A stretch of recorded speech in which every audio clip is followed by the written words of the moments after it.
welcome, and could you hold? Have to eat a biscuit. This is episode 392 of an Unearthly Podcast, streaming live on the 10th of March, 2021, and featuring The Lodger, written by Gareth Roberts, and starring Matt Smith as the Doctor, Karen Gillian as Amy Pond, and introducing James Corden as Craig Owens. I am Bill Sylvia, the Man in Black, and with me are Randy Ronson McCulloch, I almost didn't make it because of gout. Mad Matt Winchell, Stream 2, Electric Boogaloo. and Thomas Fireheart.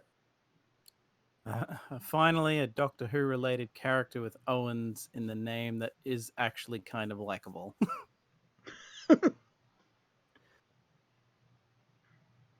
That's true, I didn't even think about that. So, how's everybody's weeks been? Week singular. Ugh. Pretty much from Monday through till earlier, me and my dad have been continuing to work on the flat out back so I can move in there. We're still not done yet. Which, of course, the funny thing is my one of my sisters and her boyfriend came over, and he's a painter, and he was like, an actual painter probably would have had this done by now. And we're just like, yeah, well, we're not. So, we're most of the way done, to the point that now I'm starting to pack stuff up in so much as it'll be easier to move that way. And I need to clear my bookcase off. I got most of it. Just shows how many like DVDs and Blu-rays I have compared to games, because I still have DVDs I need to pack away off the friggin'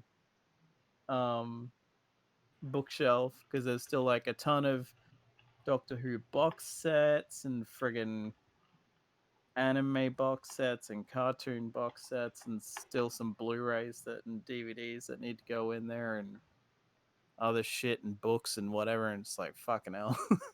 I never realized how much stuff I had until I started trying to pack this shit up. Everything starts coming out, and then you're just like, oh, wait. Where did it all come from? Yeah. It's like, I've only got to move it 10 meters or so. But it's still like, I generally obviously have to get everything off the bookcase, because I would rather not have anything on it while it's being moved. Not unless you've got 3 or 4 people moving that bookcase.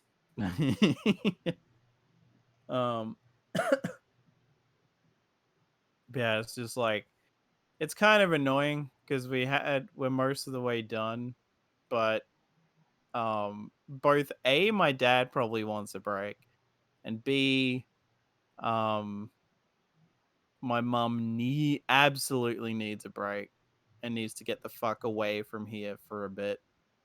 So even though I've got like 2 more days off, like today and tomorrow, my dad is taking my mum away on the few days he's still got off work. So it's probably going to be another week or 2 by the time I've moved in there, because we're still not finished. But oh well, we've at least got the bulk of this shit done. It's mainly just finishing off painting some stuff, maybe touching up bits here and there, then letting that dry, and then finally start moving all my shit over there.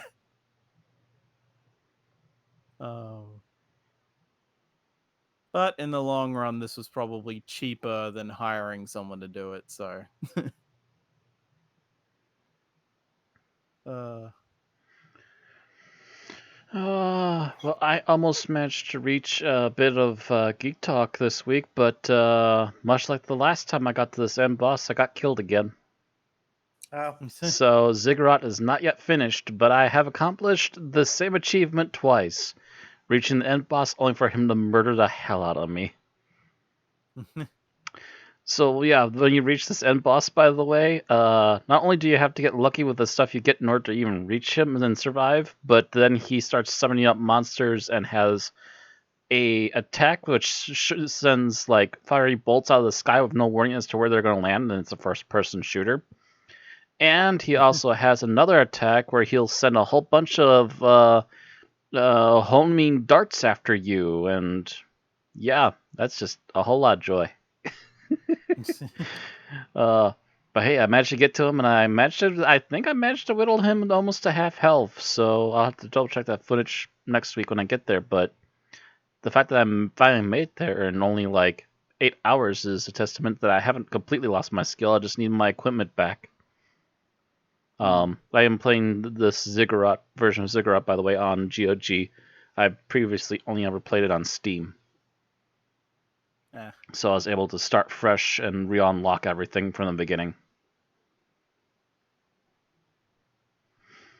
So yeah, that was a close one. Other than that, not much else going on. Tried some new Mexican stuff that they had at my grocery store recently. Found out I really liked it and grabbed 2 more boxes this week. So apparently I've been on a Mexican food kick for whatever reason. Mexican food is always good. I'm proud as the person that introduced him to Mexican that wasn't Taco Bell. It's not the fanciest taco stuff, but it'll do it especially in a pinch when I'm lacking even the ability to really get to Taco Bell that often because they want to put everything on the app. Talking about Tex-Mex versus Mexican, I'm pretty sure the only way I'm going to have real Mexican food is if I make it myself from a recipe. Really? There's like no good Mexican places near you? At least not that I can easily get. I might try looking up more places that I can walk to once vaccines are out, but in terms of places I can easily get delivery from, the best places are all like equivalent to Taco Bell for Mexican. Aye. That surprises me. There's a lot of like hangover food, like, it's a college town, that sort of food. But no, even college towns have better food than that. Talking from experience.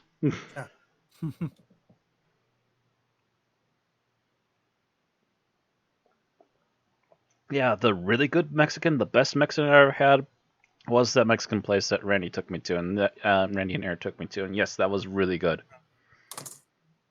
I think that was Pedro's, wasn't it? I think it was one of those 2 over there on the yeah, there's a whole bunch of places. Side. And even Pedro's isn't fully authentic, but it's close. It's fairly close, yeah. Mm-hmm. It's closer than you'll get in most other places. There are some places in town that are completely authentic, but they're hard to come by. And you really have to kind of roll the dice with those. I was going to say, I assume they're not going to always be as good either, depending. Mm-hmm.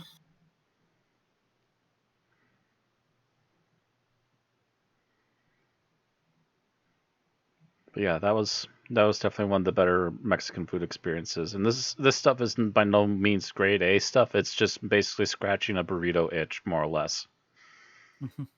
It's just a different brand I have not usually had, and it's like, okay, this is not bad. I've definitely had worse. Yeah, I've told Aaron once we're all inoculated and the crisis is over, we are so going out for Mexican. Just because I have that craving, but and there's several Mexican restaurants I could get stuff from, but yeah, we have a Mexican place here in town that tries to be authentic, but the last time I've ever ate there, I was extremely disappointed, so maybe I had to look at them again. I think they might have actually switched owners since then, but I can't remember for sure.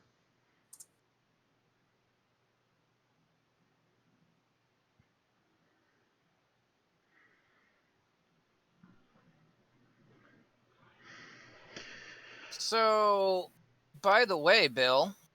Yeah. According to this, there's a place on State Street, your State Street, not our State Street, Oh, called, are you looking at the You same start list looking. as I Here am we right go. now?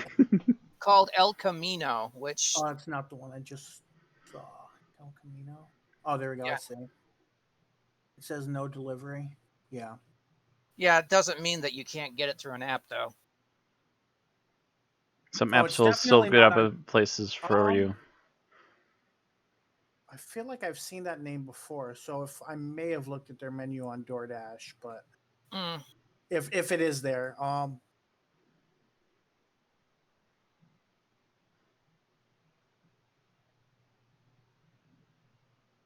I know it's not there when you click Mexican on DoorDash. mm. Hmm. I just looked up Mexican food in Athens. That's what came up. Mm-hmm. Anyway, so I made a mistake last week. Oh yeah, it's Not on DoorDash. this podcast. In general. Ah, yes. Speaking of food, Mm-hmm. I forgot fish can cause me to get gout. Oh, Mm. There is something in fish that causes that affects gout, and suddenly I cannot remember what it is. But I was eating fish like every other You day. just said it like half an hour ago. I know, and suddenly my brain is causing it as completely lost what it was. old train of recognition or thought, and everything just slipped out and just what was that thing again? Yeah, Me trying purine. to remember That's an it, actor's name. purine. Nah. And my brain kept wanting to say poutine, which is not right. Nope. No, poutine is much better. I think some of the phonemes there are the same, but not the overall Yeah, word. but anyway, I'd forgotten that, and I was eating like fish fillets, like cod and pollock, like every other day last week, and eventually my body just went nope, and my foot seized up. Whoa. To the point that yesterday I was able to hobble to the bathroom, but that was about it. Going the additional 20 to 30 feet to get to my kitchen was a deal breaker. I didn't eat yesterday. Ugh. And I thought I was going to be the same way today. I didn't have my morning breakfast. Erin eventually, before she left, gave me some toast with peanut butter, and I thought that was all I was going to have today. I had messaged into to these guys over Discord and said, I'm not going to make the podcast today. But then I had a 2-hour nap and I played Zelda for a couple hours, and suddenly I realized my foot was not hurting as bad as it was earlier, where I'm lying in bed, curled up, whimpering from the pain. But now I'm just like, okay, my foot actually feels pretty good. Not great, but good. And before that, I was able to hobble into the kitchen and make myself a peanut butter sandwich, and hey, not bad. But we'll see if it's only a break between waves, because it does that sometimes. Yeah, we'll have to play it by ear tomorrow. Anyway, we've rambled on enough. Yeah. So let's talk about what's on tonight's show. We've got birthdays, and we've got Big Finish. We've got no other news because news sucks. And then we'll continue on with our review of The Lodger. Is that current for you two, having WandaVision? Yes. Yep. Okay. The new episode aired. I've rewatched the whole thing. I'm not sure if Thomas has, but we'll be ready to talk about it. Did you guys actually add Geek Talk? Yeah, there's one piece of Geek Talk. Okay. And then we'll go to our episode summary, our review, our final thoughts, and our ratings. Whose job is the summary today? It's Bill. fine. Okay. Yeah. Okay, good, because I definitely didn't have anything prepped for that if it was me.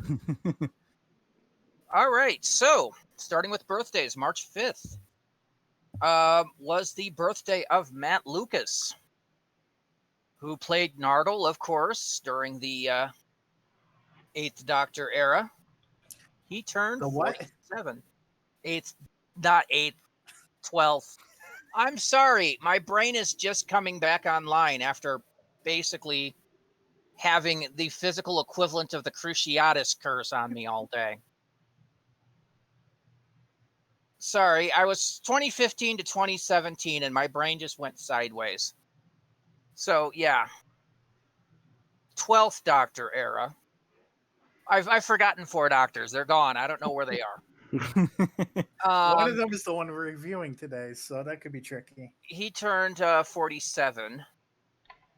Next is the birthday of Rufus Hound, who played Sam Swift in The Woman Who Lived from 2015, but also portrays the monk in multiple Big Finish stories. He turned 42. He wouldn't have made the list, but he's a Time Lord, so he makes the list. Yep. He's a Big Finish Time Lord. It was questionable, but there was only 5 names, so I left it. I did cut another name off earlier, but next is the 7th and the birthday of Gordon Fleming. That's Fleming with a Y, which makes him sound Welsh.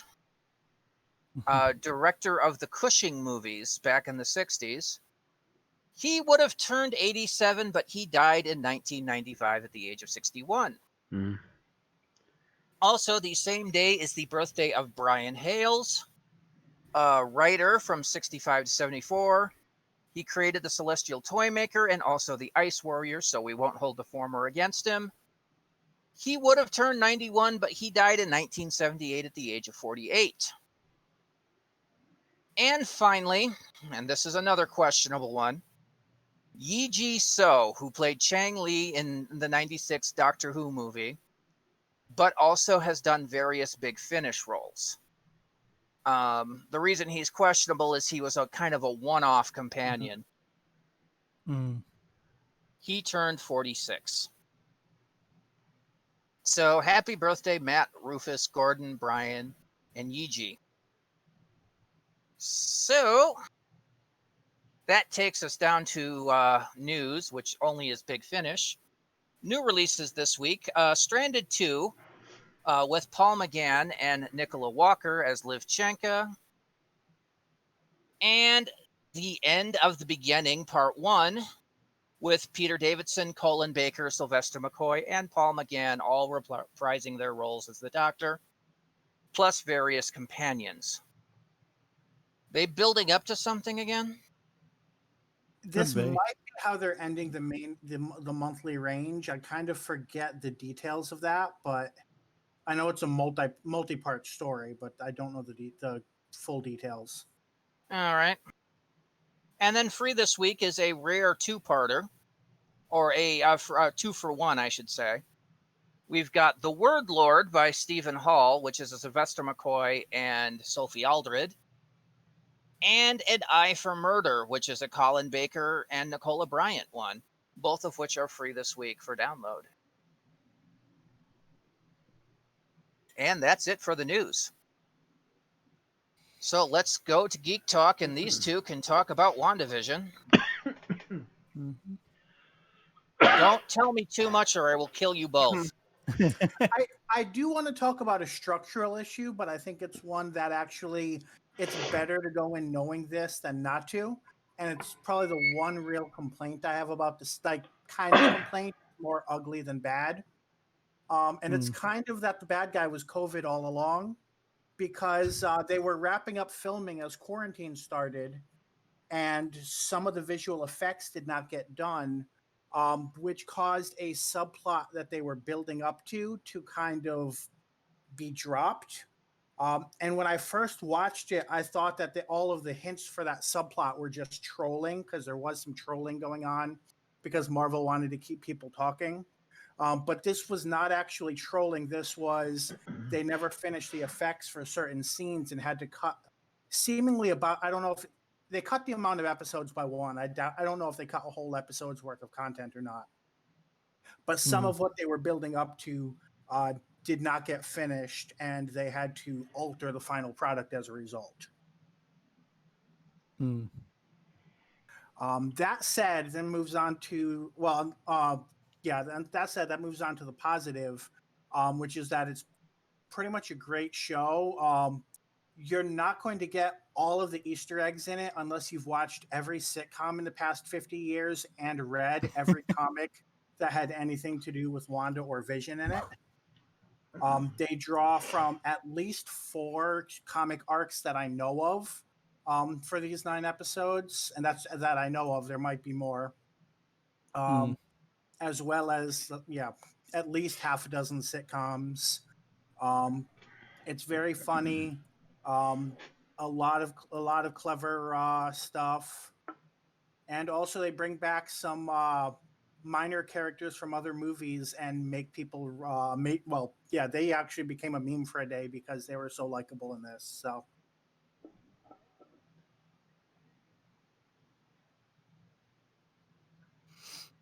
but basically this is kind of this kind of fills the role of Wanda or Vision having their own origin movie. So I guess instead of giving them each a 2.5-hour movie, they kind of get this one big, 6-hour miniseries. It works pretty well, and it builds into Captain Marvel 2, Multiverse of Madness, and possibly other movies.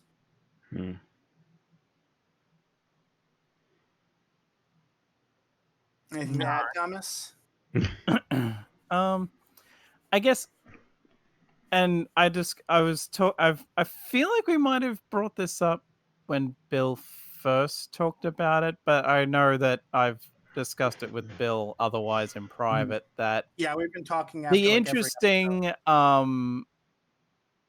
interesting thing about this show compared to The Mandalorian, as far as like being released 1 episode a week, this justifies it more. To a point. I mean, like the first 2 episodes were released on the same day. But the more I watched it, the more it felt like, no, this feels better to be released 1 episode a week. Yes. Whereas something like The Mandalorian, I'm like, no, you could have just dumped that all in one go. Where this is intentionally trying to be like, it gives you time to think about stuff rather than just going straight through it, to the point that I would even argue that if the most I would say is worth binging in a day is the first 3 episodes, and then from then on taking it like an episode a day at least. Just because it, like, to me, that kind of just works a bit better for it. I would almost say the opposite, where I would say 1 a day and then maybe do the finale as a 2-parter in one go.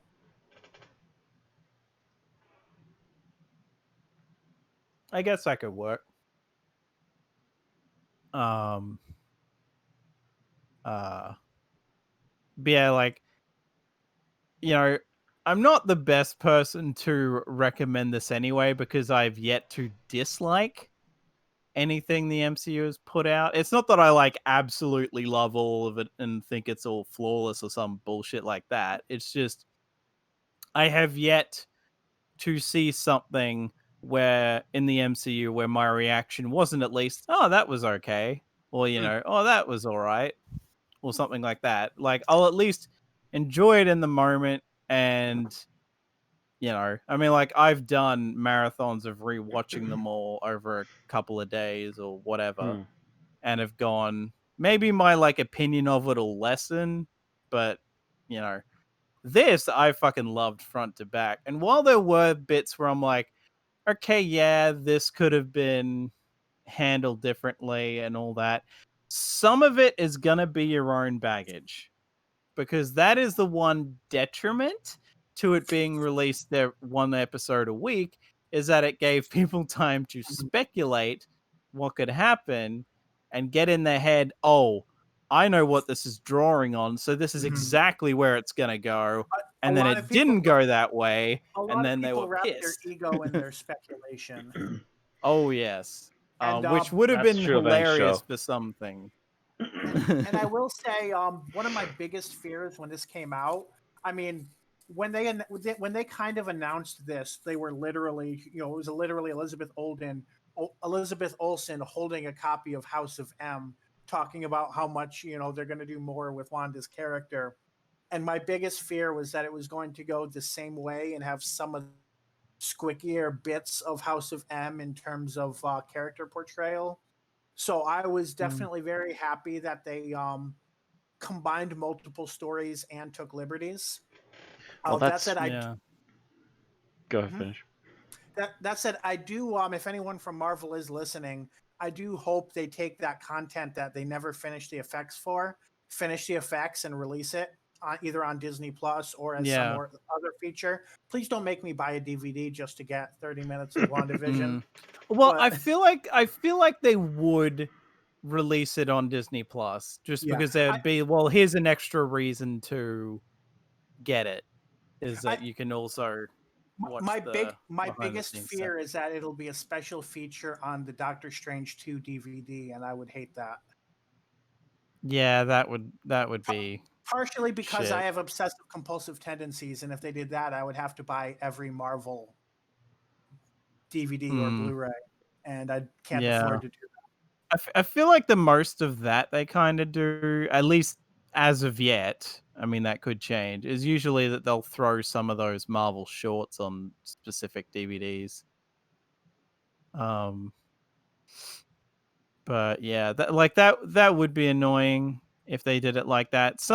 I could very easily see them putting it on Disney Plus, but being like, well, because we didn't complete it in time, it's not acknowledged in canon or something. It's just, here it is, so you can see what it was supposed to look like because we got fucked over by COVID.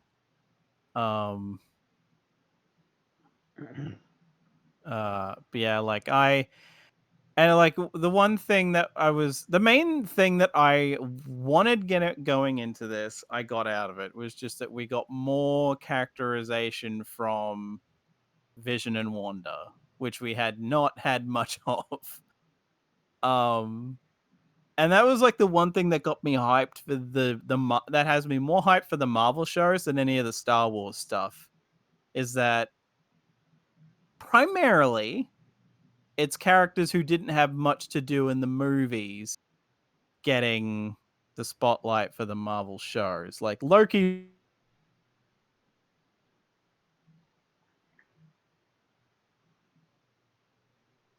more screen time than anyone else in these shows so far. And even just some of the characters they brought in that I was like, oh hey, I recognize that character. And was not expecting them to show up at all, but they're just kind of there. And it's like, oh yeah, it kind of makes sense that you'd be here. Yeah, I definitely think it's worth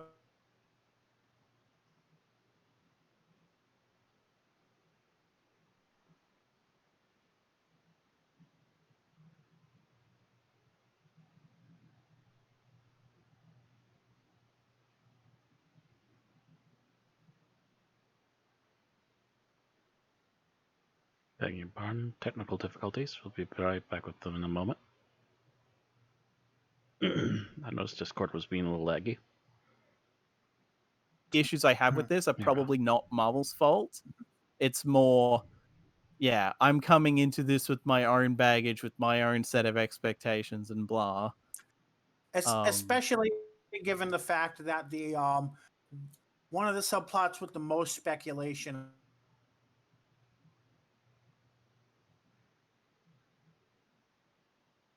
I think was the one that they were not. That was the one where every reaction I've seen for that is like, oh, what the fuck? You were seemingly very clearly setting this up, except they weren't. They were setting up something. They were setting up something. something, I don't know what it but was, it's they were like, setting up yeah, something where, really cool. yeah.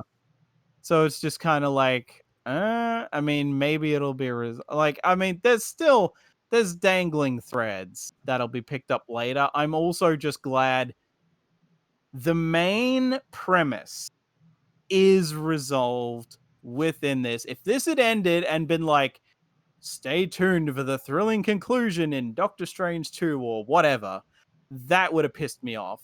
And that didn't happen, so I'm happy. Yeah, that kind of Like- cliffhanger pisses me off. But yeah, we've been going on for a little bit, so I'll just wrap it up with kind of saying, if you enjoy the MCU at all, this is worth watching. Just don't construct your own idea of what it is, and if you do, don't get too upset if it's an experimental show. They're doing different stuff. Don't set something in stone that's not set in stone. Yeah. All right. Which So- I guess goes to me anyway. Yep. Yeah. Okay.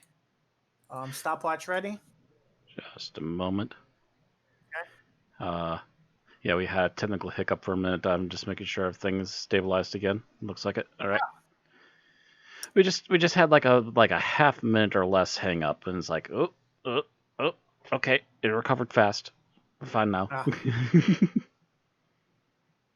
All right, stopwatch. Okay, good. So we're ready. Yep. All right, 3, 2, 1, go. The TARDIS lands and the Doctor gets out, but before Amy can get out, for some reason, it goes back into the vortex. The Doctor gets a note from Amy telling him where to go, that she hasn't left yet. So the Doctor meets the companion for the episode by the name of Craig, who is recently posted an ad for a new lodger. And the Doctor kind of endears himself with him and moves in. In the process, he sees some rot on the ceiling and tells Craig that he'll take care of it. Don't touch it. The big mystery is what is in the upstairs apartment and why are people going missing. The Doctor is kind of trying to figure this out, but a lot of that happens off screen, so we're kind of in the dark for most of the episode about what the Doctor speculates or knows about it. Craig's kind of not yet girlfriend Sophie comes over. The Doctor tries to wingman for him, but because Craig isn't really taking the hint, he ends up telling Sophie that she should go off to Africa because nothing's keeping her here. Craig then later on touches the rot and gets sick. So the Doctor makes breakfast for him and then kind of fills in for his shift at work. When Craig wakes up, he's like, he's kind of upset what's going on. He thinks the Doctor basically convinced Sophie to go and leave town. He's better at playing soccer than him, and everyone at work likes him, and he filled in for him in a meeting. He's like, what's going on? You need to leave. So the Doctor decides the best way to explain is to headbutt him and telepathically communicate everything from being a Time Lord and all the way through why what it is he's trying to find out. While they were having this headbutt conversation, Sophie was lured into the upstairs apartment, but Amy, who's been kind of contacting the Doctor via TARDIS phone, is like, there is no upstairs apartment. It's actually a spaceship whose autopilot function has been trying to find a pilot. And because Sophie is no longer attached to the town, she has finally become a fitting possible pilot. Meanwhile, the people have been disappearing, have been being burnt up by this autopilot trying to make them into the pilot. Sophie and Craig need to 100% believe that they need to stay with each other. So the Doctor finally pushes them to admit their feelings for one another. This causes the ship that was masquerading as the second floor to implode. Amy then goes to leave the note in the past for the Doctor, but while she's looking for a pen, she finds her engagement ring from Rory, who has never existed. And speaking of never existed, now a crack is growing in Craig's wall. The end. All right, 2 minutes, 57 seconds. All right. So let's talk about what we liked about this episode. Bill, you are first. Alrighty. Here we go. So I guess I really like the yeah, didn't Eh? have time to move out of I didn't have time to move out of summary mode. Um what I liked was I would say just the Doctor and Craig's kind of interactions. I think that's what this episode is best known for, just the kind of, the Doctor endearing himself on a new person who's not traveling in the TARDIS with him and kind of making friends. He's basically, this kind of strange ADHD guy who comes in as a new roommate and forms a friendship, and that's pretty much the crux of it. And that part is handled in an endearing way. All right. Matt? Honestly, I have to say, with all the things going on, Craig himself is actually kind of an interesting character. Very much a straight man for all the chaos that's literally about to land in his lap.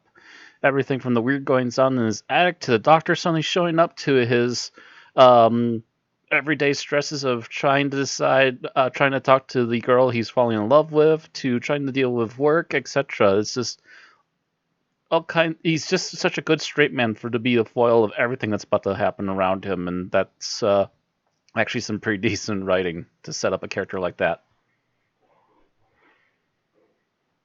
and also keep them All right. interesting characters Thomas? too the entire time.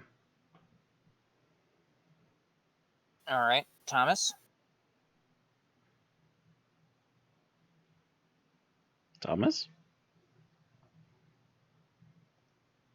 Thomas, you're muted. You're muted. Don't know why I muted myself because I thought I'd unmuted myself, so I must have accidentally muted again. God, let's see. I guess I just like the scale of the story, like as much as like they kind of throw in a what, if they try to make me the pilot, shit's gonna really go off. Aside from that, like the scale is very small. And it's like, God, it would be nice if Doctor Who would actually do this a lot more. I mean, it does, but it's one of those examples of not everything has to be a world-ending catastrophe, to be an interesting story.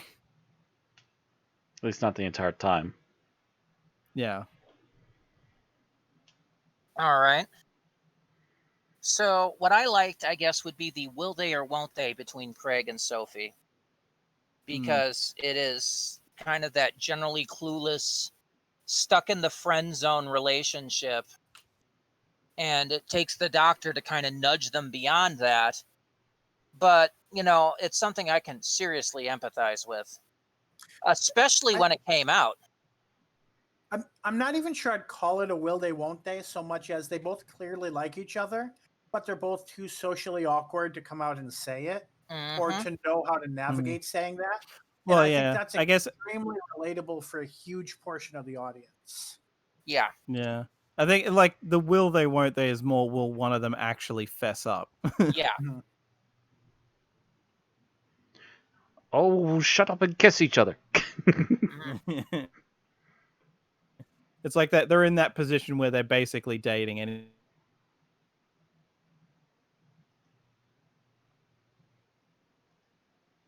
Discord, we're gonna have a talk.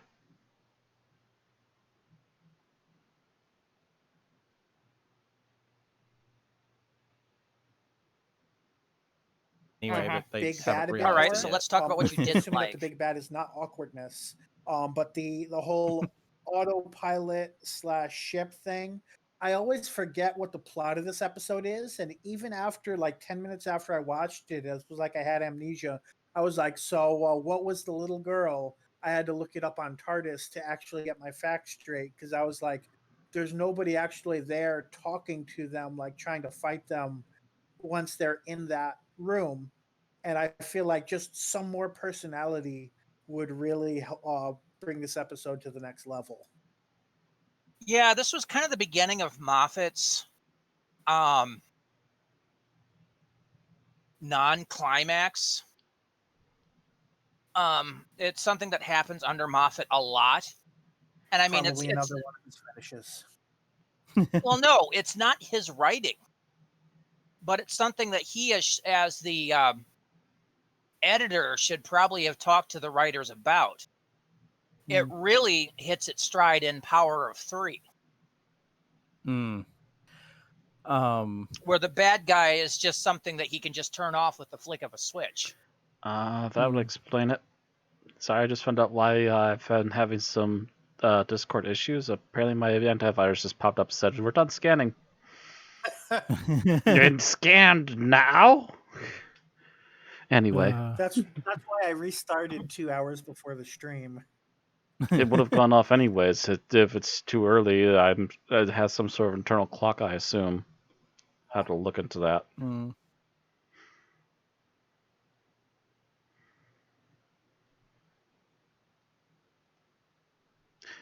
Anyway,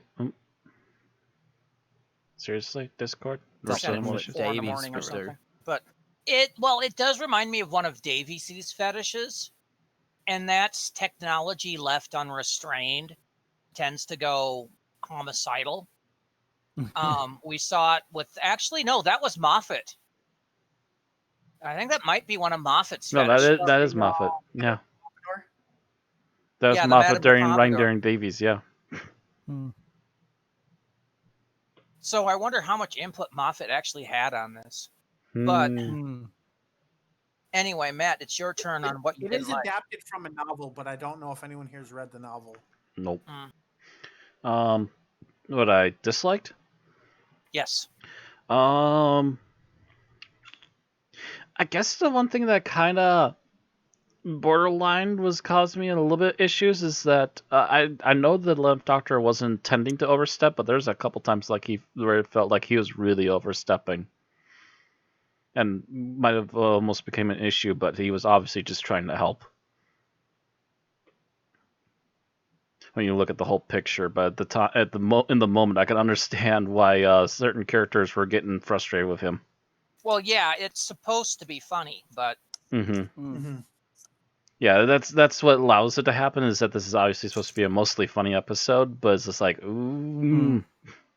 And I guess to be fair, everyone's calling it out. And that was part of what I mentioned in the summary, in the extent that everyone who has a friend with ADHD knows like what the doctor in this episode, like he's annoying, but not like to the Power of Three level. Like he's endearing annoying, and I've known plenty of people who are very much like he is in this episode. Although endearing is kind of very subjective, so if you find him annoying, I wouldn't blame you. Yeah, that's just it. There are some moments where it's just like, okay, that's starting to jump overboard past the line. Or getting dangerously close to doing so. But again, in the full frame of everything going on in the story, it's acceptable by the end. Because he's obviously trying to be a non-threat while trying to deal with what is actually going on.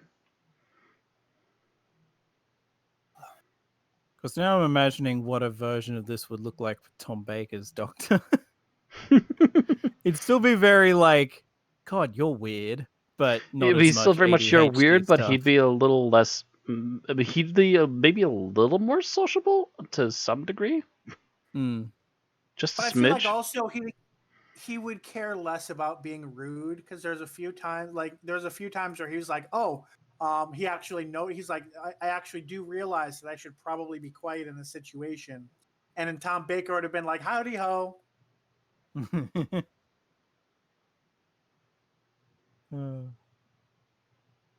all right, who are we up to? Was it Thomas? Me, yes. No, was that Matt's.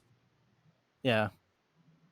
So yeah, up to me. God, I don't know. It's one of those things where it's like nothing really jumps out at me immediately.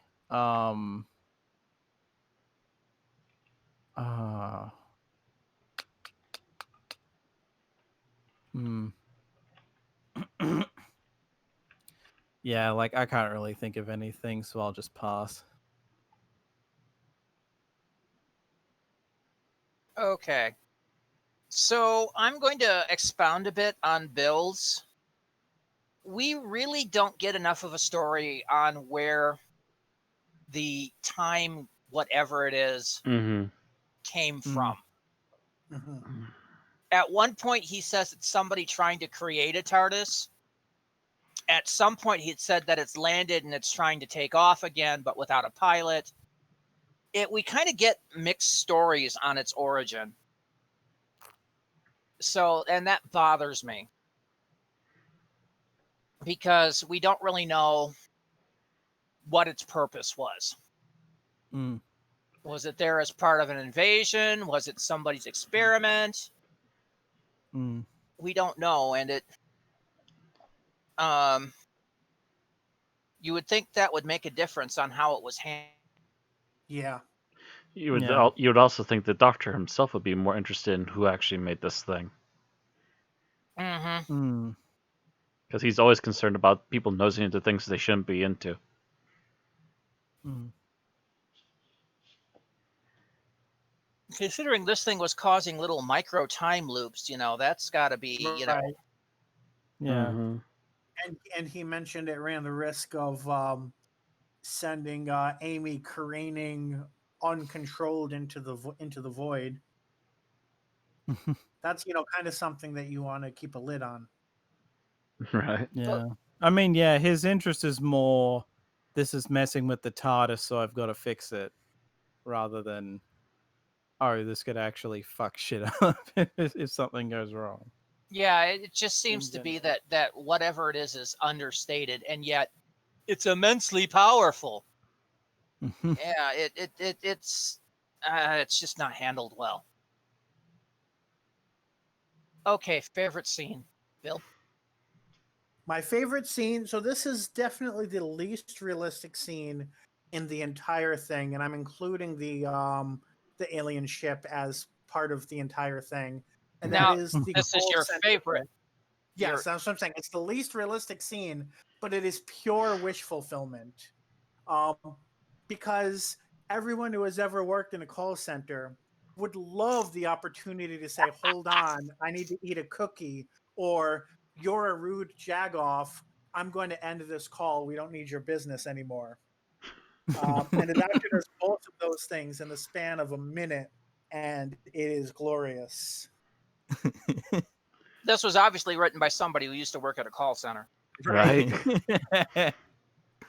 Someone who worked in the service industry one way or the other, just like, yeah, I'm telling you all off your old pieces of work. It's one thing I loved about working at the university. If somebody swore at me, I could say, "Sir, if you do that one more time, I can end this call."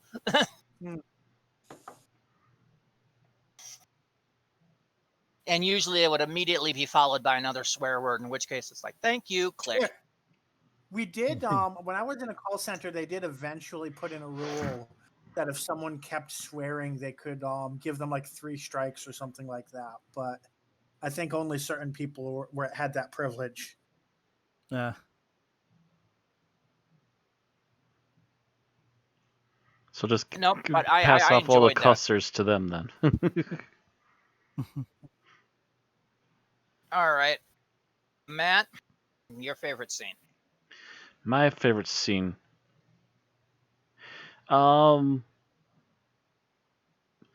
Actually, as much as it also was kind of almost reaching borderline for me a few points during this scene, I will say that the scene with the Doctor, accidentally bumping into the others while they're having a moment on the couch, and he's trying to find where the electric comes from, and then he's just then a moment later he's literally sitting on a chair talking to the both of them, mostly I can't remember names now. I can't remember either of their names. Craig, Sophie. Mostly talking to Sophie. And although it was getting a little borderline at one point, it was obviously a hint that, hey, maybe while you're around, this still is just underneath your nose. You're not noticing it. as he's fiddling with all these electrical wires and everything. No one's even questioning why he's got all these weird wires and taking drinks and spinning them back in and stuff. So you're saying kind of the wingman bit that he does The, there the is semi wingman, while also still trying to do his own electronic gizmo thing at the same time, and trying to pass it off as non-worrying, non-threatening. Yeah, it took me watching that episode. It took me watching this episode multiple times to even really get what he was getting at with that line. Because at first, the first time I I watched, think this is the first time I've seen this episode all the way through, and I instantly got what he was actually doing there. I'm like, oh. the first time I watched it, I kind of saw what Craig saw with him, basically that. Yeah, I was almost saying that way too until I just saw that wink and stuff. I'm like, oh wait. You should go to Africa. There's dump this guy here. No, I instantly read between the lines, and he's obviously hinting at something else, even beyond that. I'm like, I see what you're doing here. Okay, you brought back around on me, and I'm like, okay, all right, mm-hmm. All right, Thomas. That's kind of why I liked it. I guess it's mainly for, and there is another one I could go for, but it's mainly because of outside, like not in the episode stuff, but when they're playing football, and the fact that that is genuinely Matt Smith just being that good. Well, and this was going to be mine too.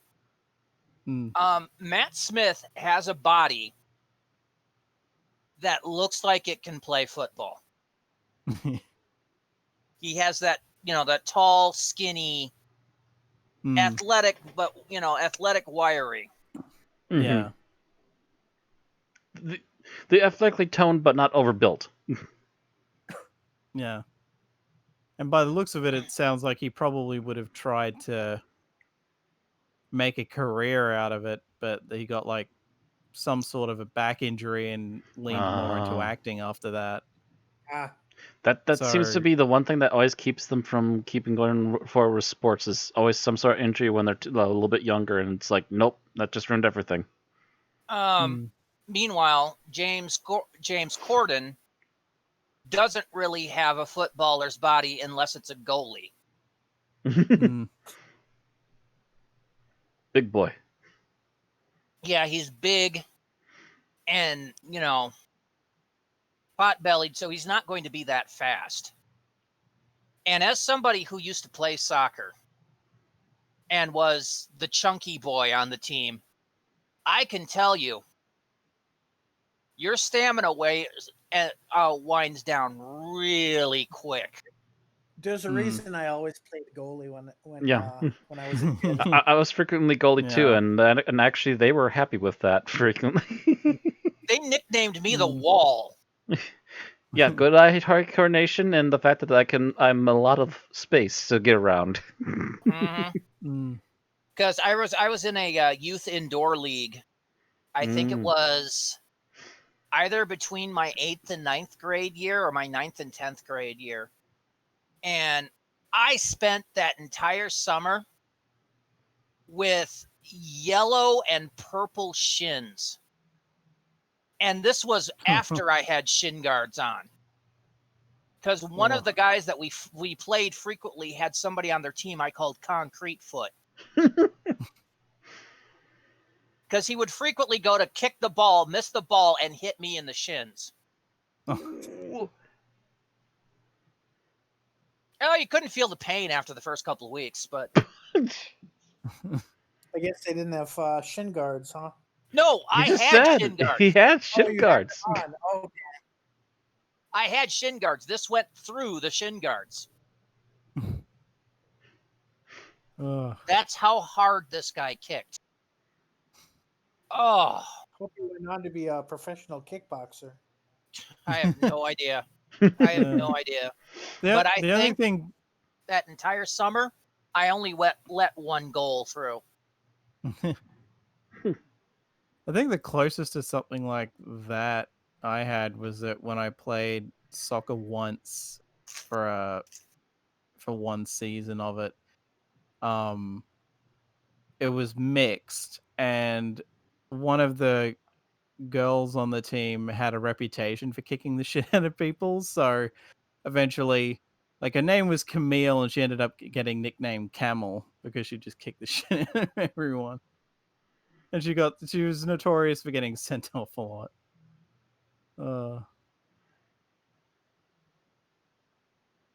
You got sent off for that? Not around Well, here. I mean, like, yeah, like really, just go. She didn't give a shit.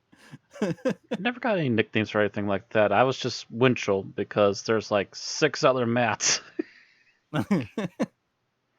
And all of us were named Matthew. We all preferred to be called Matt, and it's just like, okay, well then you're just last name then. Yeah. There was nobody got saddled with Maddie. Nope. Yeah, that was like the amount of Jasons I used to know. Well, I hope none of them was Voorhees. No, but there was a Becker and a Casper, and we always just knew them by their last name. So. Like there's usually a Dan, a Daniel, a Danny. Mm-hmm. Or there's the other thing about being like Mike and other Mike. I only had one Mike, at least in my class.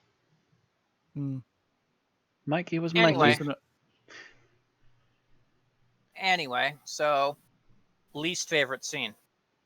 So it's funny you mentioned the build because this scene is kind of a nitpick, but it's the worst one that I can think of, and that is the fat joke about you're starting to look like your sofa.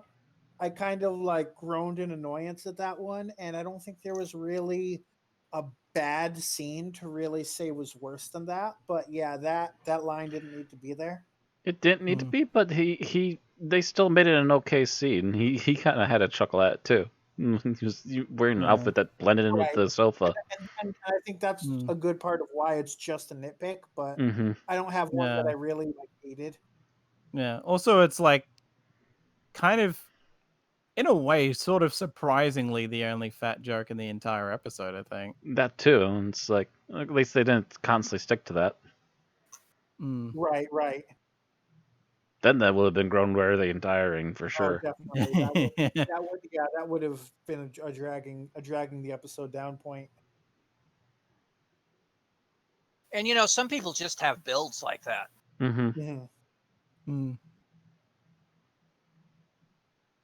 All right, Matt, your least favorite scene. Actually, I have to say there could have been a better way of doing this. The whole forehead butting. Why did it have to be like that? And why did it have to be forehead smacking? Because it's the breakaway comedy episode, that's why. Yeah, that's the only reason why it's only a nitpick and not like a massive complaint, because this is obviously an episode being silly, but at the same time, it's still technically canon, so I have a bit of an issue here. Like, how? Why? Why is this a power? Psychic forehead button. Why? No. Well, please don't. The Doctor has shown that he's more of a touch telepath. Yeah, well, that's why he should have just done the quick hands-on head thing, and then should just. The funny thing is, this episode kind of implies that he also has like a passive telepathic field, and I don't think they ever, like, it's the only time I've ever heard of that, and it's never really explained if it's like a one-off thing. When did they seem to imply? Because he was like, oh yeah, I have this. He's like, I have one of those faces where people just tell me their plans. And then, like, Sophie sees him and just starts talking about her future. And I was like, is this a plot point? Like, I was trying to figure out if it was supposed to mean something. Well, ever since Who started, he's always kind of passed off as, I have one of those friendly faces that people just talk to, kind of deal. Every once in a while. I guess it was kind of the way he said it that made me think it was supposed to be a plot point. Not really. It's not really a plot point. It's just that he's a super easy to talk to person. The Ninth Doctor was even doing that when he was first introduced to Rose. It kind of happens with the Doctor, and it happens technically even in Old Who, but it was particularly noticeable, I feel, in New Who. I didn't mean to get us off topic. You're talking about being a touch telepath. But yeah. Yeah. From what I can understand, he was basically packaging, a bunch of data and then needed to pass it over at once. But, you could have still done that more of the Mo Howard way than the headbutting. Yeah, there's literally multiple ways to have done that. And some of them even funny as well. That would have been a little bit better than smack my forehead. Personally, I would have loved to administer it via the probie slap. Upside the head.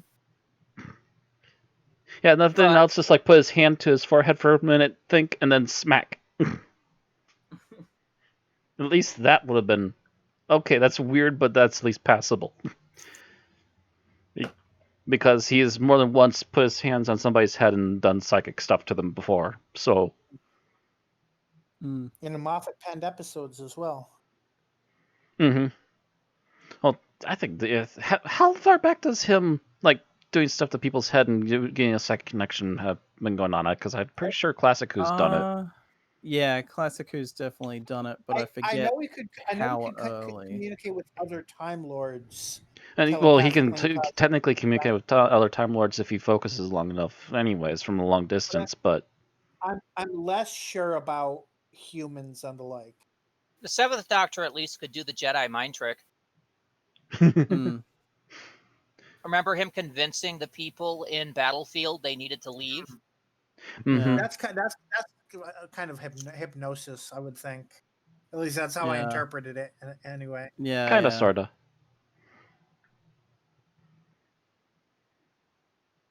But yeah.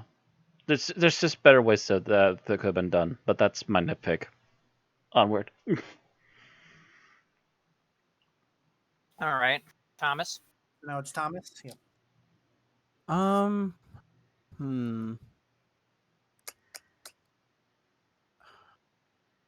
Let's see.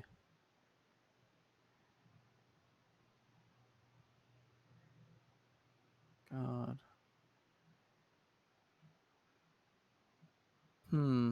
I only got to rewatch this the once, so it's like, God, is there actually anything that stands out enough?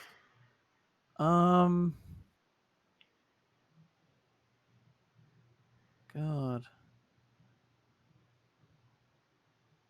Yeah, I'm blanking. I'll just pass. So you don't dislike anything about the story, and you don't dislike any scenes? Well, it's more either the stuff that I might have said was already brought up by the time it got to me, or it's just like such a minor nitpick I'm just kind of rolling with it. Yeah, or it's just like I'm just kind of rolling with what's happening.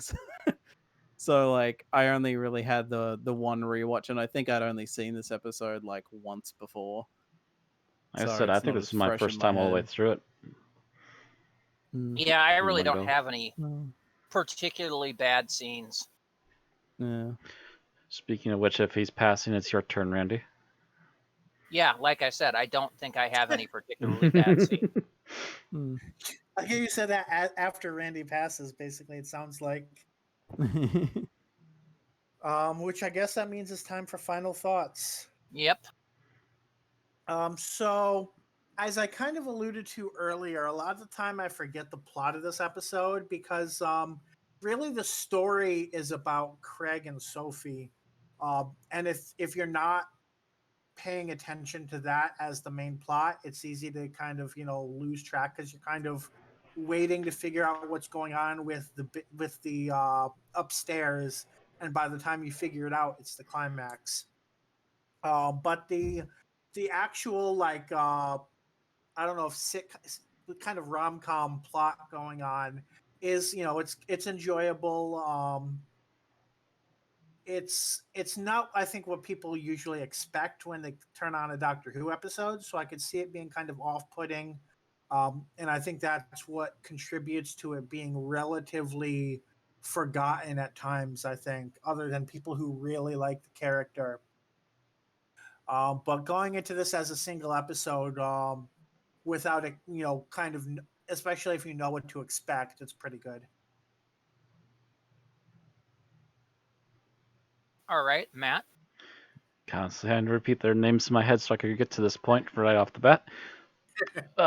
Craig and Sophie, fantastic couple, lovely characters, this is the first 2 times they've appeared. We could do with more Craig and Sophie. Probably won't get any more. Because Sadly, it's no probably longer won't because the people who are behind them being part of the show are now gone. That being said, though, I have some nitpicks. I will freely admit that they are only minor nitpicks. There's maybe just like doing the same ideas a different way would be my suggestion, but again, nitpick. And majority of this was really fun to watch. It's kind of funny seeing the Doctor outside of his normal element and not being a manic, annoying kid, but still doing his own little sort of semi-crazy thing that he does. Much more likable in this than some of the other times where he gets manic. Also, really good plot to set up for him, and I think that a lot of it was just really well done for a Doctor and new people focus. And that's probably why this one actually was. Maybe it's not outwardly that popular by people, but I remember hearing about the Lodger a long time before. And also, I've seen the sequel episode, air quotes, on that, and it was pretty good too. So, That was closing time. yeah, that was closing time with Stormageddon, their son. Yep.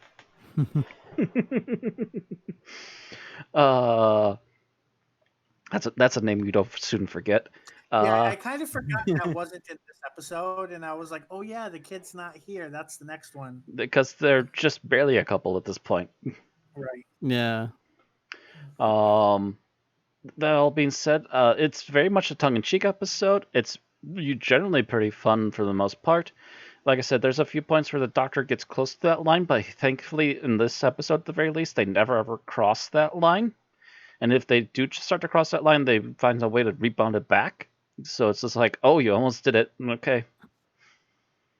Back on track. A few very, like I said, yeah, tongue-in-cheek episodes. A few funny moments that you probably wouldn't normally see with Doctor and companions in a normal episode. Yeah, the main villain of the piece is technically kind of forgettable, but that's again perfectly fine because it was mostly a setup for the side characters to be the temporary companions for an episode. So enjoyable romp as far as I'm concerned. Thomas. Yep. Yeah, for me, this is one of those episodes where it's just like, yeah, that's good. Like, it's not, it's not particularly amazing, but it's also not really going out of its way to try to be. It's just an episode that is good. Like the act, and really, to a point, it's a matter of the acting carrying it. Like, if with the wrong, I guess even just the wrong director, really, because With the the wrong wrong writers and director the could wrong fuck over the characters and the wrong actors. acting, yeah, this all will have easily fallen apart. Yeah. Like this. Well, essentially, this could have been Power of Three. Thankfully, it wasn't. Yes. Because, yeah, like it's like it's one of those things where like I don't know if I would ever go out of my way to watch this again, but at the same time, you know, I also wouldn't want to skip it on like a rewatch going back through everything. And again, like I've only seen it the twice. It seems to be that apparently like there are some people that were iffy with the resolution, and I can get that to a point because we know so little about it, but to me it's like the emphasis is so much on Craig and Sophie that the villain of the week shtick is just kind of there because it's Doctor Who, you kind of have to. I would argue both this I feel needed it more than Power of Three did, because Power of Three just kind of has it because whereas this, it actually, you know, it's something that forces these two to Power of Three was apparently written with the big bad having more of a role anyway, and it was kind of something to do with the actor that caused them to change the episode. Ah.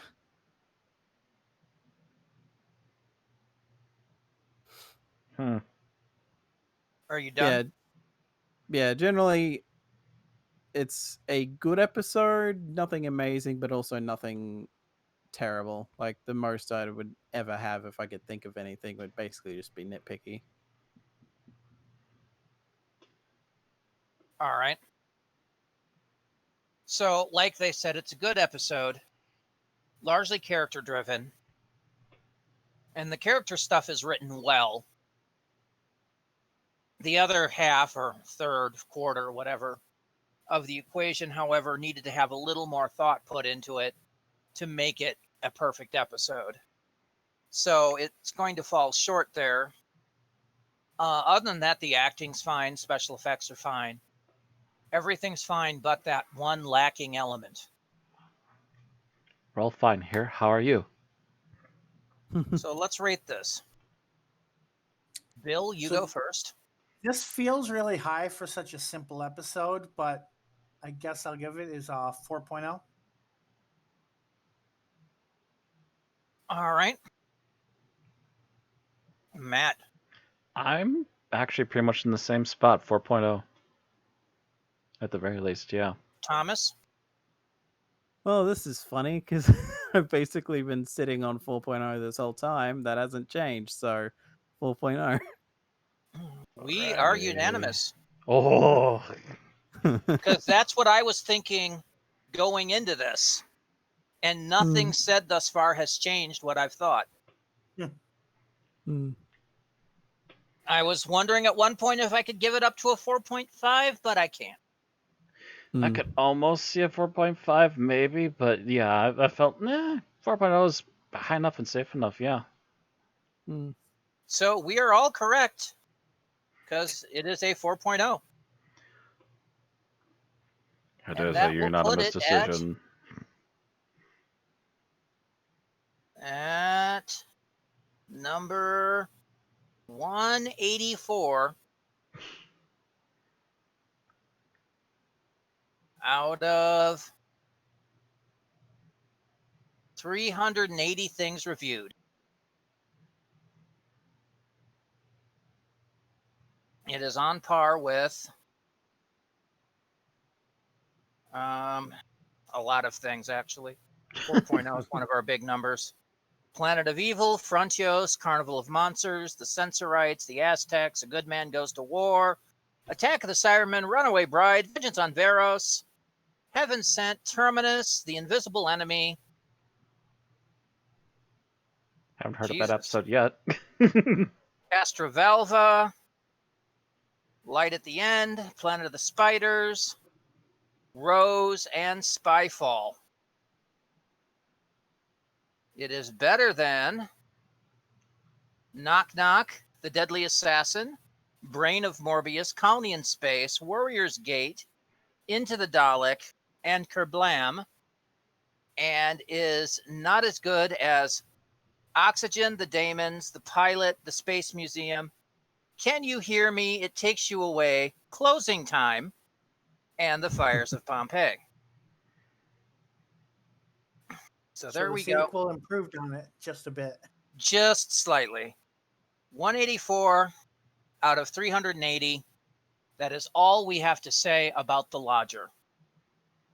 All right, so please let us know in the comments, what do you think about this episode?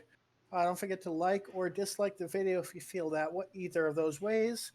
And of course, subscribe and ring the bell if you want to keep getting our exports on YouTube. Or if you don't want to wait, you can get it on Twitch by following the channel. All right, next week. With Series 5 done and buried now, we're going to take a little break and bounce over to do a little Torchwood for John Barrowman's birthday.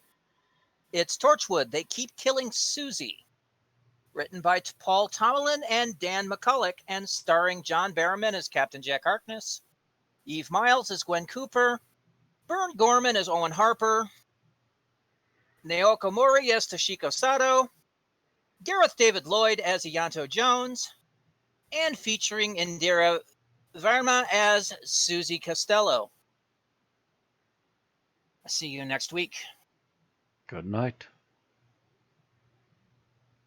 And under an hour and 20 minutes.